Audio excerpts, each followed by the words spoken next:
शाळेच्या डब्याचा 7वा एपिसोड चालू आहे. इथं आपण 2-2 डबे करतो, लहान सुट्टी आणि मोठ्या सुट्टीला.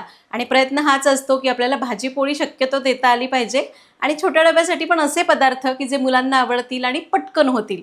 तर ही सीरीज जर तुम्हाला अशीच कंटिन्यू करायची आहे तर व्हिडिओला लाईक करा आणि कमेंटमध्ये #सरिताज किचन लिहा. आज पण आपण असेच वेगळे पदार्थ करणार आहोत. नमस्कार, सरिताच्या स्वयंपाकघरात म्हणजेच आपल्या सरिताज होम किचनच्या शाळेच्या डब्याच्या 7व्या एपिसोडमध्ये आपण आलेलो आहोत.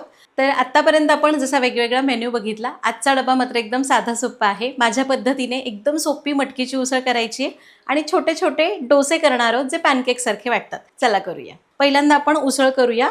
तर इथं मी मटकीला मोड आणून घेतलेले आहेत. मटकी सकाळी भिजवली आणि रात्री कापडामध्ये बांधून ठेवली. तर मटकीच्या उसळीला फार काही तयारी लागत नाही. मटकी मोड आलेली असली तरी बास होते आणि कांदा मात्र याला भरपूर लागतो. कांदा चिरून झालाय, लगेच फोडणी देऊ. तर आपला नेहमीचा डायलॉग, फोडणीसाठी कढई गरम करूया आणि त्यामध्ये तेल घालूया. साधारण 3 चमचे तेल घेतलं. तेल तापलं, अर्धा चमचा मोहरी घालूया. मोहरी चांगली तडतडून द्यायची आहे, कारण आपण फार मसाले घालत नाही तर मोहरी तडतडायला पाहिजे. मोहरी तडतडली, अर्धा चमचा जिरं, पाव चमचा हिंग, कढीपत्ता आणि 2 बारीक चिरलेले कांदे. कांदा चांगला परतायचा. आता बऱ्याचदा काय होतं बघा, मटकीची उसळ आहे की नाही थोडीशी चिवट होते, म्हणजे चावली जात नाही. तर काय करायचं, मटकीची उसळ करताना कधीही कांदा भरपूर घालायचा. म्हणजे जर तुम्ही मोड आलेली मटकी 2 ते 2.5 वाटे घेतली आहे ना, तर 1 वाटी गच्च भरून कांदा घालायचा. म्हणजे एवढी मटकी त्याच्या अर्धा कांदा घातला की त्या कांद्याचं मॉइश्चर त्या मटकीला मिळतं आणि ती वातड होत नाही. त्यामुळं हे लक्षात ठेवा. आणि चवीलाही छान लागतं जास्त कांदा असलेली मटकीची उसळ. आता कांदा आणखी एक म्हणजे खूप जास्त डार्क परतायचा नाही, मऊसर पण असा गुलाबी रंगावर परतून घेऊ. कांदा परतलाय, यामध्ये घालूया हळद आणि मोड आलेली मटकी. तर 2 कप मटकी घेतली आहे. चवीपुरतं मीठ, याला मिक्स करूया. तर जेव्हा मला मनूला द्यायचं असतं ना, त्यावेळी मी अशी फक्त हळद मिठातली मटकी करते.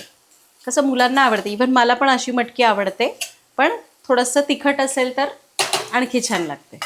तर हळद मीठ घालून याला मिसळलं. आता घालूया थोडीशी मिरची पावडर आवडीप्रमाणे. मी अगदी अर्धा पाऊण चमचा घालते. थोडी कोथिंबीर घालू आणि याला परत 2 मिनटं परतून घेऊ.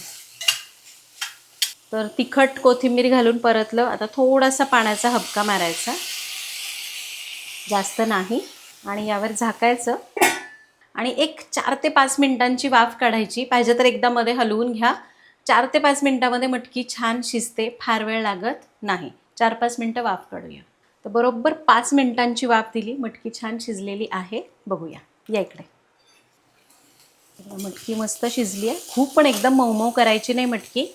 आता सगळ्यात शेवटी यामध्ये घालूया 2 ते 3 चमचे भाजलेल्या दाण्याचा कूट आणि थोडीशी कोथिंबीर. बस, याला 2 मिनटं परतूया. दाण्याचा कूट घालणं पूर्णपणे ऐच्छिक आहे. तुम्हाला नसेल घालायचा तर वाफ बसली की गॅस बंद करून घ्या. पण आमच्याकडे दाण्याचा कूट घातला जातो, पण तो शेवटी घालायचा. दाण्याचा कूट घालून वाफ द्यायची नाही. चांगली मटकी किंवा कोणताही पदार्थ शिजला की वरनं कूट घातला ना, तो छान असा कुरकुरीत राहतो, गिळगिळीत होत नाही. फक्त कूट घातला की थोडा वेळ परतून घ्यायचं. आणि याला आपण 2 ते 3 मिनटं परतून घेतलं कूट घातल्यावर, आणि आपली ही मस्त अशी पटकन होणारी साधी सोपी मटकीची उसळ तयार झाली आहे. गॅस बंद करूया. तर आपल्या चपात्या झाल्या की मग लगेच मी त्याच तव्यावर छोटे छोटे डोसे करून घेणार आहे. आता इथं मी डायरेक्टच डोसे करते आहे, कारण मी ऑलरेडी चपात्या करून घेतल्या होत्या. त्याच तव्यावर मी डोसे करते. तर मी बटर वापरते डोसे करायला.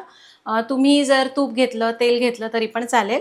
आणि डोसे करण्यासाठी हे आधीच माझ्याकडे इडली डोशाचं पीठ शिल्लक आहे. जेव्हा तुमच्याकडे शिल्लक असेल त्यावेळी तुम्ही असं मुलांना डब्यामध्ये छोटे छोटे डोसे करून देऊ शकता. नसेल तर मग तुम्ही दुसरा कुठलाही नाश्त्याचा पदार्थ करा. आपण बरेच एपिसोड्स केले, त्यातला कुठलाही एक घेऊ शकता. आता तवा चांगला तापला, यावर घालूया थोडंसं बटर. डोशाच्या पिठामध्ये थोडंसं मीठ घालते आहे मी. याला मिसळून घेऊ. आता मी ना छोटे छोटे पॅनकेकसारखे डोसे करणार आहे.